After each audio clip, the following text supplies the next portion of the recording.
সীমান্ত সুরক্ষায় সকলের সহযোগিতা চাইলেন ঠাকুরগাঁও সেক্টরের কমান্ডার কর্নেল গোলাম রব্বানী।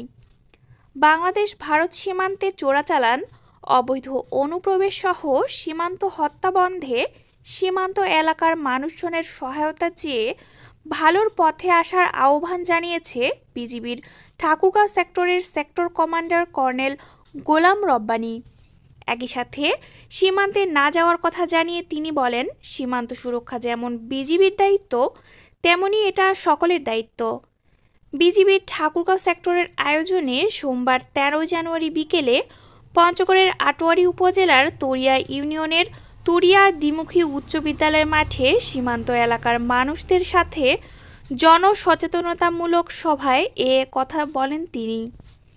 এ সময় পঞ্চগড় 18 বিজিবি ব্যাটালিয়নের সহকারী পরিচালক জামাল উদ্দিনের সঞ্চালনায় ব্যাটালিয়নে অধিনায়ক লেফটেন্যান্ট কর্নেল মনিরুল ইসলাম, তরিয়া ইউনিয়ন পরিষদের চেয়ারম্যান মোহাম্মদ শাহ, তরিয়া দ্বিমুখী উচ্চ বিদ্যালয়ের প্রধান শিক্ষক আনোয়ার হোসেন প্রমুখ উপস্থিত ছিলেন।